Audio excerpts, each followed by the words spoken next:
L'échantillonnage. Ouf! Rien qu'avec ce mot-là, je vous ai déjà perdu. Bon allez, je vais vous expliquer dans les grandes lignes et de manière sérieuse de quoi il s'agit en fait. Coucou! Bon, allez go.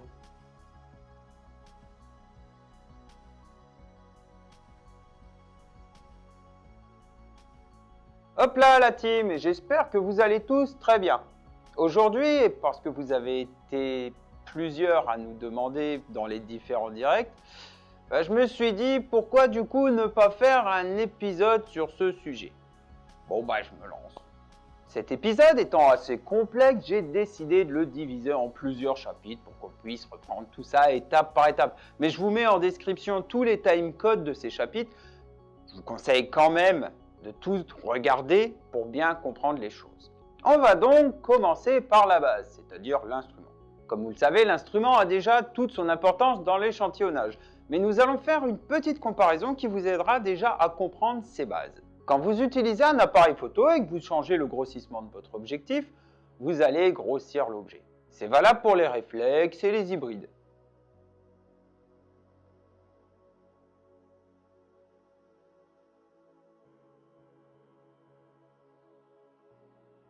Les bridges également. Par contre, les bridges, je tiens quand même à préciser que ce sera dans la limite du zoom optique. Ce sont des appareils assez particuliers.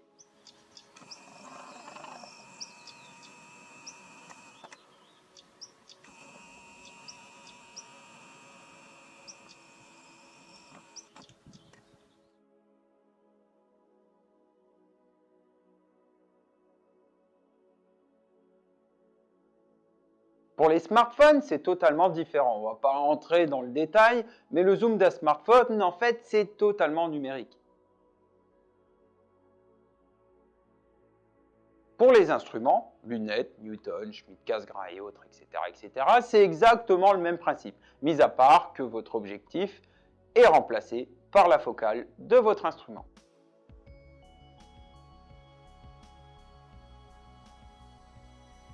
La focale est donc le premier point important à connaître et pour notre vidéo, nous partirons sur un instrument que beaucoup de monde connaît.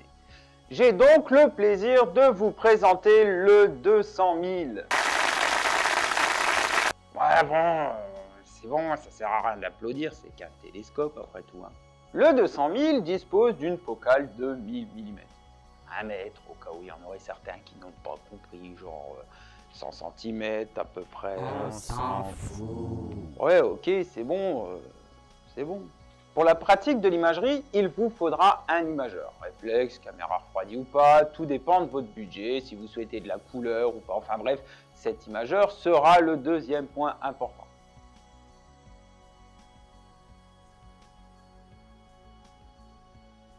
Pour comprendre l'échantillonnage, il y a un élément très important à prendre en compte sur votre imageur. Le capteur. Je pense qu'il est intéressant pour la suite de s'attarder un petit peu sur ce sujet un petit peu farfelu. Un capteur est composé de ce qu'on appelle des photosites. Des quoi? Ouais, en gros, c'est les pixels si tu veux. Quoi qu'en fait, non, on peut pas dire que ce soit des pixels, mais on continuera quand même à appeler ça les pixels pour simplifier un peu la compréhension. Ouais, parce que en fait, ces photosites vont collecter les photons, en gros des particules de lumière qui vont être grosso modo transformées en pixels sur notre image. Bah ouais. Il existe énormément de capteurs et chaque capteur a un certain nombre de photosites. Exemple, mon 1200D que vous voyez là dispose d'un capteur qui compte sur la largeur 5184 pixels et 3456 pixels sur la longueur. Les pixels de cet appareil mesurent 4,3 microns, soit 0,043 mm. Il manque un zéro, inculte. Ah ouais, c'est tout petit. La caméra que vous voyez dans mes mains là est une caméra ZWO 183 MC refroidie. Le nombre de pixels sur la largeur est de 5496 et sur la longueur 3672.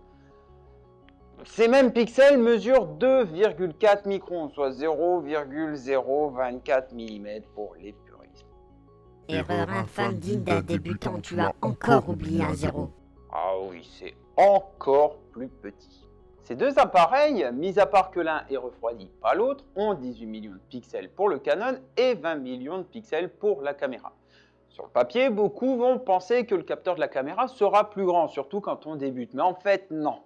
Le nombre de pixels est une mauvaise information, et on va donc rentrer dans le vif du sujet.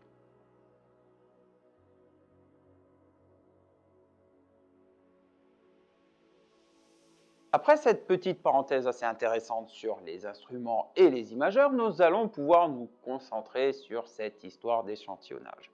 Maintenant que nous avons notre 200 000 et nos deux capteurs, nous allons pouvoir faire une comparaison. Partons donc sur le premier exemple du 200 000 avec le Canon 1200D. Nous obtiendrons cette image en plein écran. Ensuite, voici le résultat avec la 183 MC. Comme vous pouvez le voir, avec la même focale, nous n'avons pas le même grossissement. Voici maintenant une vue avec les deux capteurs. Le cadre violet représente l'image faite avec le 1200D. Le cadre bleu, celle faite avec la 183. On constate que l'image de la 183, qui techniquement a plus de pixels, est bien plus petite que celle faite avec le 1200D. Le champ et le grossissement ont donc changé sans pour autant changer notre focale. Ceci est tout simplement lié au fait que les pixels de la 183 sont plus petits que sur le Canon. L'échantillonnage, c'est donc la portion du ciel qu'il y aura sur un pixel de notre image, et cette valeur s'exprime en secondes d'arc par pixel. Pour connaître cette valeur, il y a un calcul tout simple à retenir. 206, qui est un nombre qui ne variera jamais et qui ne changera jamais, multiplié par la taille de vos pixels, et vous divisez le résultat par la focale de votre instrument. Cela vous donnera votre échantillonnage. Pour nos deux montages, le Canon génère un échantillonnage de 0,89 secondes d'arc par pixel, tandis que la 183, elle, génère 0,49 secondes d'arc par pixel. Mais parce qu'il y a un mais, la petite subtilité de l'échantillonnage, c'est la suivante. Il est important de savoir que finalement l'échantillonnage ne va en fait pas jouer sur le grossissement. C'est un peu une fausse idée, c'est une idée reçue. Ce qui est important, c'est que celui-ci va surtout jouer sur la résolution finale de votre image. Souvenez-vous plutôt, je vous ai expliqué que l'échantillonnage était la couverture de ciel sur un seul pixel. Imaginez une caméra avec des pixels 2 fois plus gros que la caméra 183, mais avec un capteur 2 fois plus petit. Finalement, vous aurez le même champ et le même grossissement, mais votre échantillonnage sera 2 fois plus important. Donc, vous aurez compris que plus l'échantillonnage est bas, plus fort sera le grossissement, et surtout, plus la résolution de votre image sera importante. Je vous vois venir, là, du coup vous vous dites que si vous prenez genre des tout petits pixels d'un micron, un instrument et une focale de malade, genre 20 000 à côté Hubble, c'est rigolo. Le truc de ouf quoi, vous aurez des super images bien grosses avec des galaxies résolues comme le nez au milieu de la... Eh ben non. En gros, c'est pas comme ça que ça fonctionne. Il y a quelques petits trucs à connaître avant toute chose.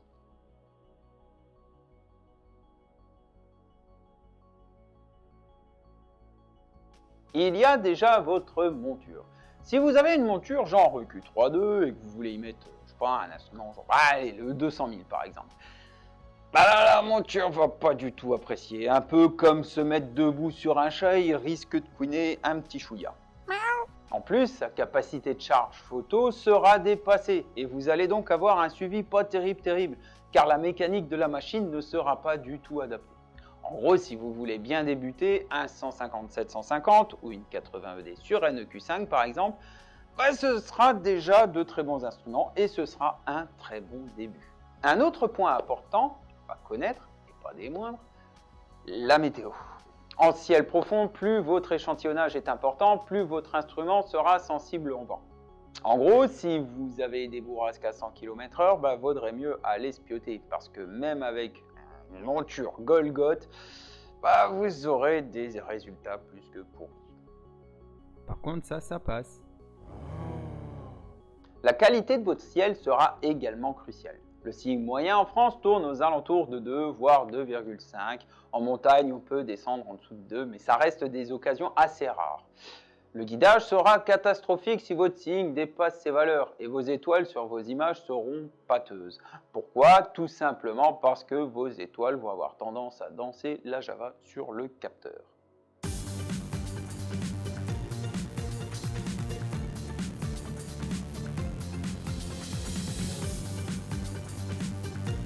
Et bien sûr, l'autoguidage. Je ne vais pas rentrer dans le détail, mais pour faire simple et court, si vos images, vous avez un échantillonnage de 1,5 secondes d'arc par pixel, dites-vous, pour avoir de belles étoiles bien ponctuelles, votre erreur devra être au moins inférieure de la moitié de cette valeur.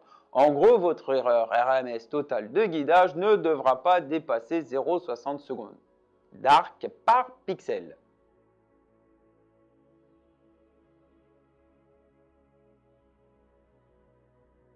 Donc, pour résumer, l'échantillonnage est super important, à la fois en ciel profond et en planétaire. Sous nos latitudes et à cause de notre ciel pas forcément exceptionnel, au niveau du signe, je peux dire, je vous conseille de ne pas descendre sous la barre des 1,5 secondes d'arc par pixel en échantillonnage. En dessous, il vous faudra de bonnes conditions de niveau signe, niveau mise en station, niveau suivi, pour vous permettre de tirer un maximum de votre setup. Pour ce qui est du planétaire, maintenant, c'est totalement différent. Alors, je ne suis pas du tout une lumière à ce niveau-là. Mais je peux déjà vous dire que pour obtenir une image, nous n'allons pas utiliser des pauses longues, mais plutôt des films d'environ 30 secondes avec un maximum d'images par seconde.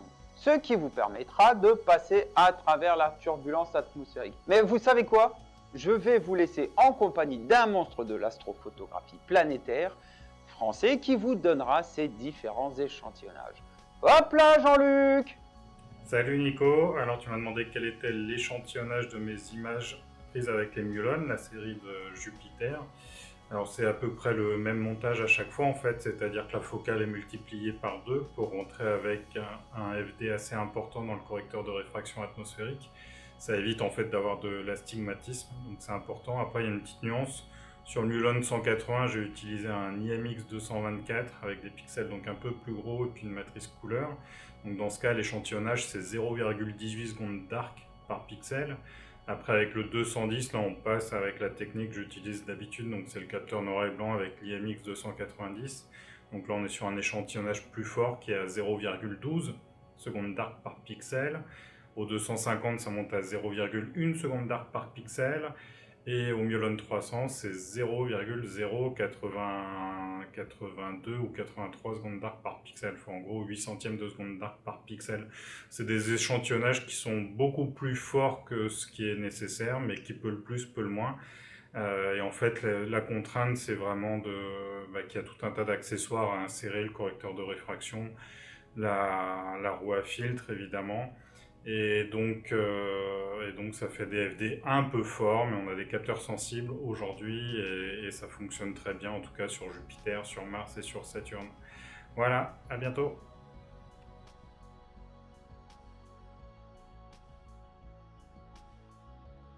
Écoute, merci beaucoup à toi pour ta participation et comme vous avez pu le remarquer, en photo planétaire, c'est un peu le gars qui a tué le game. Franchement là, on va dire qu'il n'est pas très mauvais. Et comme indiqué à la fin, surtout ne pas hésiter à aller vous abonner sur sa chaîne pour ses tutos planétaires et le lien de sa chaîne est en description de cette vidéo juste en dessous.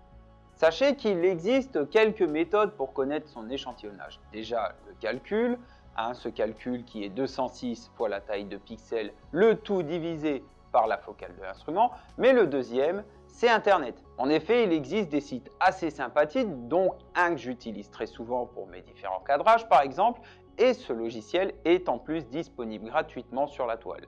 Il se nomme Astronomy Tool et je vous mets le lien du site dans la description. En ce qui concerne les cadrages également, vous avez Stellarium. Il ne va pas forcément vous calculer l'échantillonnage. Par contre, pour vos cadrages, c'est assez sympathique, ça simule super bien. Et ce logiciel est super ludique, très propre et esthétique. Je peux que vous le conseiller également. Alors pareil, il sera aussi en description. Sachez qu'il n'y a pas d'échantillonnage par excellence. Si vous souhaitez faire de la galaxie comme, je sais pas, M51 ou de la nébuleuse planétaire comme la nébuleuse de la Lyre, il faudra cependant utiliser une valeur inférieure à 1,7-1,5 secondes d'arc par pixel, suivant la taille des capteurs également. Pour ce qui est des grands objets de notre ciel, comme le balai de sorcière ou Andromède, il faudra utiliser des valeurs supérieures à 1,7 secondes d'arc par pixel. Ouais, j'ai quand même pas commencé à tous les énumérer, sinon je suis pas couché. Et comme Jean-Luc vous l'a si bien expliqué, pour le planétaire, cet échantillonnage sera largement inférieur à 1 seconde d'arc. Voilà donc le petit mot de la fin les gens, ça fait maintenant 15 minutes que je papote et c'est bientôt l'heure de l'apéro. En gros j'ai soif. On s'en fout. Ouais, c'est bon, je suis quelqu'un d'honnête, j'ai soif. Voilà. Si cet épisode vous a plu, n'hésitez pas à lâcher un petit pouce bleu et n'hésitez pas également à me laisser un petit commentaire si vous avez une question ou une suggestion à me faire. Si vous souhaitez me soutenir, n'hésitez pas à vous abonner au Bricoleur en Herbe juste au-dessus de moi ou encore mon compte Tipeee, Paypal, Piou Piou Cash qui se trouve dans la description. On se retrouve très prochainement pour un direct et pour un prochain épisode. Pour les petits nouveaux, n'hésitez pas à activer la cloche pour être au courant de ce qui se passe sur ma chaîne. Allez, salut les gens!